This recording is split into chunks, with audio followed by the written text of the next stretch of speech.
What if time could be rewritten, frame by frame?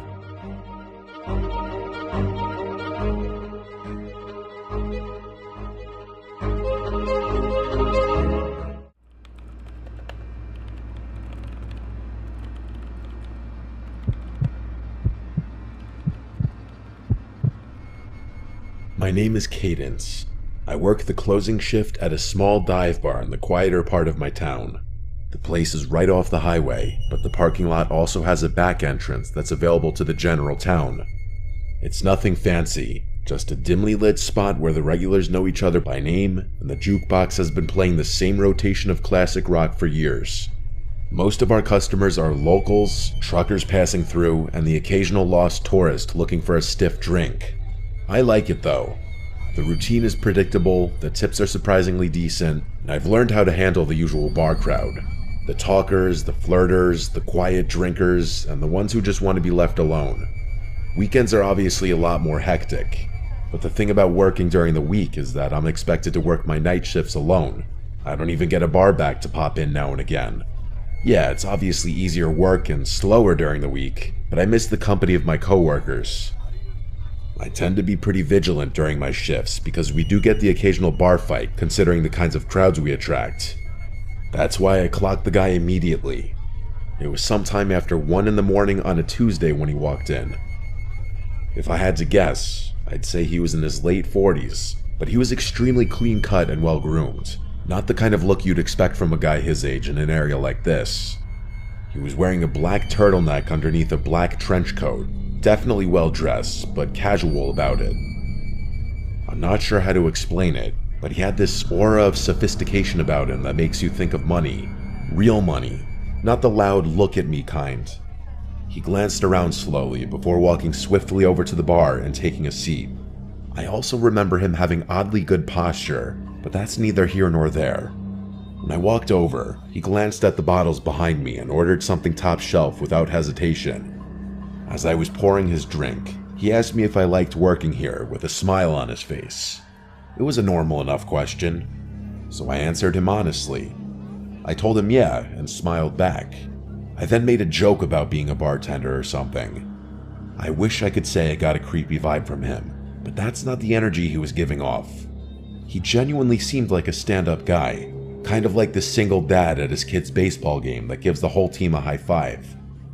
He chatted with me for a bit, which I didn't mind since the bar was pretty quiet at that point. Eventually, he asked me if I ever thought about doing something bigger, which I admit was somewhat bizarre. Again though, not a totally creepy question given the nature of the situation. I gave him my standard bartender smile and told him I was happy for now. He nodded and sipped his drink, seemingly disappointed at my answer for reasons I didn't understand. After a long pause, he asked me what time I got off out of nowhere. That question surprised me. I hadn't picked up any kind of flirting from him whatsoever, so I was a little disappointed to discover that our conversation had just been another one of those empty attempts at getting my number. I smiled and gave him a vague answer, trying to brush him off in a friendly way without seeming uptight. Before he could answer, I busied myself and began wiping down the counter, but he didn't press. He just smiled like he already knew, then drained his drink and pulled out a crisp $100 bill, laying it gently on the bar like it was nothing. Then, without another word, he walked out into the night. I didn't really know what to make of the encounter. I know it sounds like nothing, but his demeanor was just so far off my radar that I was intrigued. Either way, I figured I was never going to see him again and got on with my life. As it would turn out though, I was wrong. About a week later, he came back. Only this time, he wasn't alone. There was a woman with him. She drew my attention since I hadn't seen her before. She looked like she was in her mid-30s and was dressed in a way that didn't quite match her age. Trendy, but off, like someone trying a little too hard to blend in with a younger crowd. I watched her closely as the two of them approached the bar. Everything about her seemed calculated, from the way she smiled too easily to the way she leaned against the bar like we were already friends. As I was setting down napkins in front of them, the very first thing she said to me wasn't a hello or a drink order, but a compliment. She put on this overly joyful smile and said, "You're so pretty," Her fingers brushed against my arm as she said it, lingering just a second longer than normal. I laughed and thanked her, but I could instantly tell that something was off about this woman. The man didn't speak, which I thought was also a little strange given that he had been so talkative last time. They ordered drinks and poured them, and that's when questions came flooding in. The woman asked me how long I'd been working here, along with how old I was and a bunch of other small talk questions like that. I answered in short, polite sentences, but I got the sense that this wasn't small talk. She was studying me. At one point, she looked over at the man, and it seemed like they were communicating despite not speaking. She looked back at me and told me that she ran an exclusive event club. She leaned in a bit as she said it, lowering her voice as if to prevent her being overheard by another patron. She told me that she's always looking for young, fun people for private parties, and that I'd make a killing, 10 grand for a weekend. I let out a small, forced laugh and told her it sounded too good to be true. She insisted that it was real, and told me that a bunch of girls like me worked for them. Her smile never faltered at any moment, which was starting to creep me out. She steered the conversation back to the job, circling around the same words. Fun, safe, exclusive. Then, casually, she said, "You should step outside for a second. There's someone who can explain it better." My pulse kicked up. I wasn't playing around at that point. I didn't even bother pretending like I wasn't creeped out. "I'm good," I said in a firm voice. No smile on my face this time. Just then, a group of customers walked in, laughing and talking loudly. The woman's expression changed in an instant, her friendly mask slipping just slightly before she turned to the man beside her. Without another word, they left. I'd be lying if I said I wasn't unsettled after that. Those random people had just propositioned me for God knows what. I told my coworkers and my boss about the situation, and we all agreed to keep an eye out should those people return. My boss assured me that he was always a 15-minute drive away should I need him, and the bar's security cameras were typically enough to deter any misbehavior. There wasn't really much I could do beyond that. It's not like those people had done anything illegal. I tried to push it out of my head, but a few nights later, after closing, I saw the car. It was parked across the street, engine off, just sitting there. I tried to tell myself it was nothing, but the feeling of being watched crawled over my skin like static. As I walked to my car, I kept my head down, my keys clutched tight in my hand. When I pulled out of the lot, I checked my mirrors. The car followed. It stayed back just enough to avoid suspicion, but every turn I made, it was still there. I took a random turn onto a side street, and it followed. Another, still there. I started freaking out internally. I knew it was them. I forced myself to stay calm, to think. Then, without hesitating, I navigated and pulled into the parking lot of a police station, gripping the wheel so tightly my knuckles practically turned white. The second I pulled in, the car sped off. Nothing happened after that for a while, but I knew it wasn't over. It turned out I was right. It was a slow weekday shift, barely anyone coming in. By midnight, I was wiping down the counter, half thinking about closing early, when the door creaked open. It was the woman. I immediately sent my boss a text as inconspicuously as I possibly could. I looked back up, and the woman was staring at me with that same artificial smile. She walked slowly to the bar and sat down with her hands folded neatly. I was debating just telling her to leave when she said, "Thought I'd come check on you." My stomach started twisting, but I did my best to hide it. I told her we were about to close and that she had to leave, but she made this pouty face and asked for just one old-fashioned. I thought about denying her, but I figured pouring the drink would stall her long enough for my boss to arrive.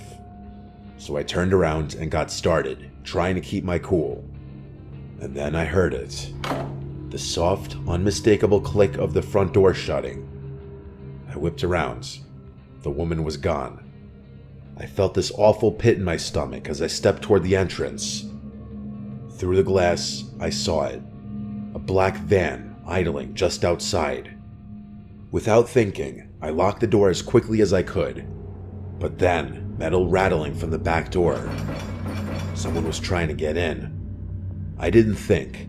I grabbed the heaviest thing I could, a metal shaker, and clutched it like a weapon as I dialed 911 with my other hand. There was no way the police would get there in time, so I thought about making a run for it out the front door, but I didn't for whatever reason. I was bracing myself for a fight when I saw headlights pulling into the lot. It was my boss. The sounds on the back door suddenly stopped, and a few seconds later, the van pulled out of the lot with a screech. I embraced my boss and told him what had happened, and he said he had gotten the license plate of the van as it was leaving. When the cops arrived, my boss reviewed the security footage with them.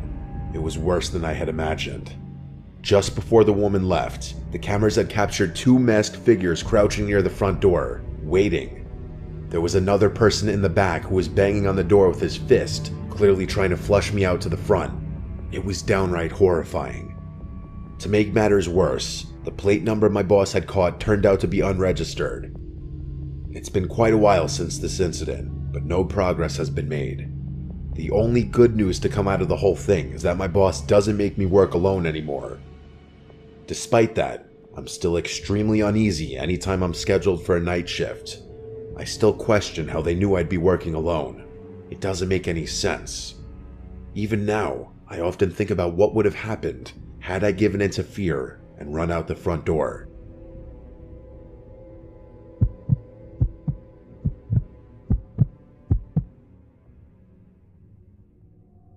I used to work the night shift at a gas station/convenience store off a quiet stretch of highway. I say used to because after what happened to me a few months ago, I won't work a night shift again. It's a small station, the kind that barely gets any business once it gets late. Most of my shift was spent restocking shelves, wiping down counters, and occasionally ringing up a trucker or traveler passing through. I remember the whole thing vividly. It was just past 2:30 in the morning. By then, even the truckers had mostly dried up, and I was left with basically nothing to do. I scrolled mindlessly on my phone, trying to kill some time. At one point, I stepped outside for some air, rubbing my hands together against the cold. I exhaled a few times, watching my breath disappear in the cold. The parking lot was empty, just the pumps, the road, and the dark stretch of trees beyond. The neon sign flickered faintly, and I remember it being hazy out, like you could literally see the moisture in the air. Even with the highway not too far off, it was pretty silent out there. Right as I was about to walk back towards the store, I noticed something move out of the corner of my eye. I whipped my head around and realized there was a person standing behind one of the pumps. How had I not noticed him earlier? He was wearing a dark red hoodie with a hood up, and he had both hands shoved in his pockets. There wasn't a car in sight, so he obviously wasn't fueling up. The only thing was, he didn't seem to be heading towards the store either. He was just standing there, half turned toward the store like he was watching me. At first, I figured maybe he was waiting for someone, but something about the way he moved rubbed me the wrong way. He was kind of shuffling about in this circular pattern. I entered the store, but made sure to keep an eye on him through the glass. I kept track of him while pretending not to, hoping someone would drive up and pick him up or something. But after a few minutes, he started walking toward the door. Slow at first, then suddenly pushing inside like he'd made up his mind all at once. He walked up to the counter, but didn't say anything right away, just stared at me like he was sizing me up. Then, in a rushed, almost rehearsed way, he muttered that his car had broken down just before the pumps. He said he needed a jump or maybe just a little gas to get to the next town. I was literally shocked. He wasn't even trying to make his story believable. Like, I couldn't believe he actually expected me to buy his BS story. I offered to call a tow truck instead. No, he said, too quick, shaking his head. He just needed a flashlight, maybe some help checking under the hood.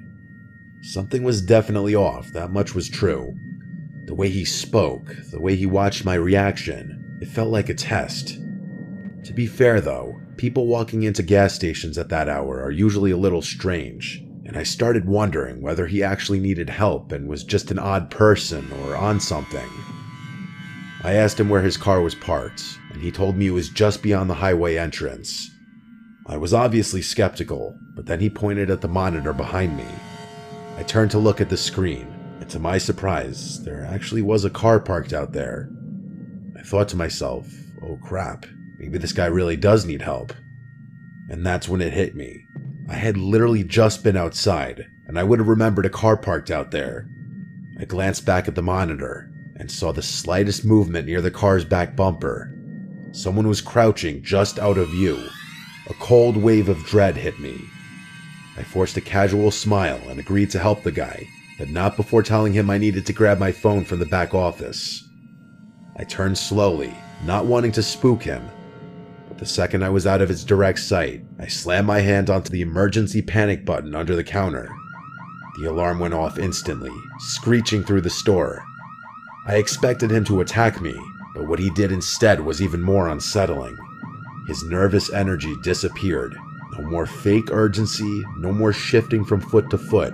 He actually relaxed. His whole body language shifted, and then he smiled. Not a panicked smile, not an embarrassed one either. A slow, knowing grin, like he had all the time in the world, like this was amusing to him. I was in shock. I didn't even have time to get physical with him. In one fluid motion, he turned and bolted. I ran to the monitors just in time to see both of them take off. Not toward the car, but into the woods behind the station. The car just sat there, engine off, headlights off. No one inside. By the time the police arrived, it was exactly as I saw it. The car was still there, but the men were gone. No footprints leading away, no sign of them anywhere. And then one of the officers pointed something out. Something I hadn't noticed before. The front passenger door was open. There had been a third person inside the whole time. The police took my statement down, I turned over the surveillance footage, and that was that. A few days later, they followed up with me. They had the car towed and ran the plates. Turned out, it had been reported stolen nearly a week earlier, over 100 miles away. No one had come forward to claim it, no reports of missing persons, no other crimes linked to it, just an abandoned vehicle in the middle of nowhere with no explanation. That was months ago and still nothing. I don't know why convenience stores are such popular targets, but I can say for sure that I will never work another night shift again.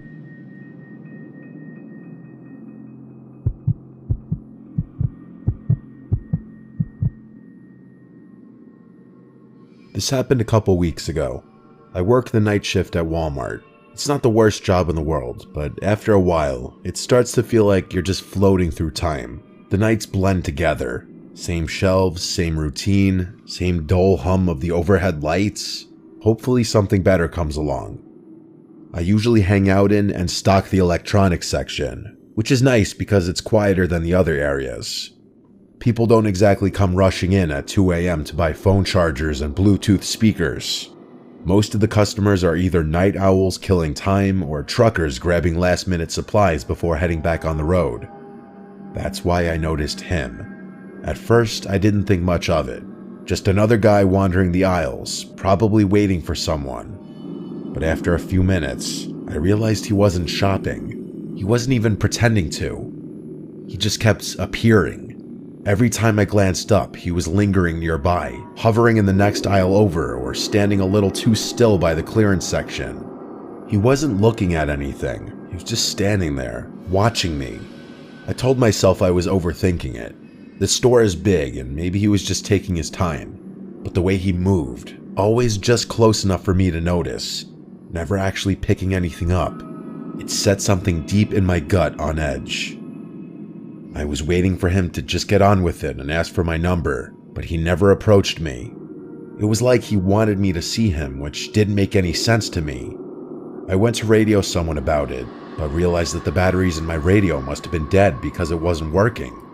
Eventually, I started debating whether I should go find a manager when I felt a hand wrap around my arm. I nearly jumped out of my skin, but before I could react, a woman's voice rang out loud. Friendly, overly familiar.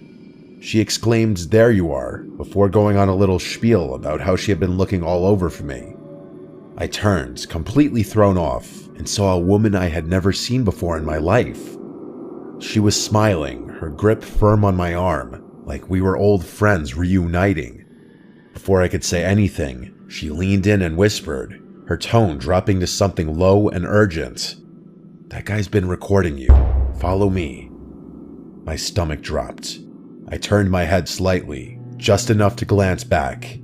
The man was still there, only now he wasn't even pretending to browse. He was staring right at me. A cold wave of fear crept over me. I let her pull me. I didn't even question it. The way she grabbed my arm, the way she spoke so loud and casually, like we were two old friends reuniting, I clung to it. I was beyond grateful that someone had realized what was going on and put herself in an uncomfortable position just to help me. She kept up the act as we walked, rambling about something, maybe a trip she had taken, maybe an inside joke we supposedly shared. I barely processed the words. My thoughts were stuck on him. Had he really been recording me? That was creepy as hell. I wanted to know if he was still following us, but I couldn't muster the courage to turn around just yet. The woman steered me through the aisles, moving fast. I barely noticed where we were going, only that we were going, that the distance between me and that man was growing. In all honesty, I was kind of expecting her to quit the pretending to know me at some point, but she kept it up. At one point, it was getting a little uncomfortable, so I glanced behind me, and to my relief, that man was no longer following. The woman kept pulling me forward, though. I told her that we were good now and that we should probably go find my manager, but she just squeezed my arm tighter, telling me that he was lurking somewhere. I thought to myself, so what? What's he gonna do in a store full of employees? I was obviously worried at first because no one was around, but now that I wasn't alone, I started realizing that there wasn't much of a point in being scared anymore. I told her this, but she continued moving. I told her I was serious and planted my feet, twisting my arm slightly to loosen her grip. "You can let go now," I said, but she didn't. She smiled at me, but something in it was off. "Come on, just a little further," she said, basically tugging me at that point. I glanced around. The store was basically dead. We had moved past the registers, past the self-checkout, past the aisles that saw the most foot traffic. The warehouse section loomed ahead, dimly lit and nearly empty. Beyond that was the side exit, the one without cameras, the one employees used for loading shipments. That's when it dawned on me. She was leading me straight to the exit. I didn't think. I screamed for help as I yanked my arm free of her grasp with all my might. She lost her grip just enough for me to pull free. I didn't waste another second. I turned and ran toward the front of the store. As I fled, she yelled out something behind me. She yelled for me to come back, followed by my name, which I hadn't given her. I kept running until I saw one of my coworkers who was running toward me, most likely reacting to my screaming. I told him to call security, which he promptly did. That woman was long gone, though. By the time I told my story to the security guards, that woman and that man were nowhere in sight. They reviewed the security footage, and just as I suspected, the woman and man walked into the store together. She had been with him the entire time. The man's face was clear as day in one of the frames, but hers was always turned away. I had a feeling she was the mastermind behind the whole thing, so I was infuriated that the cameras hadn't picked her face up. Every second of it had been planned. The police got involved, and the whole thing went down as a failed abduction attempt. I'm still waiting for a resolution about it. That man should definitely be easy to track down, given his face was caught on camera. I have no idea how that woman knew my name. That's what terrifies me the most. Those people hadn't just picked me at random. I was a direct target.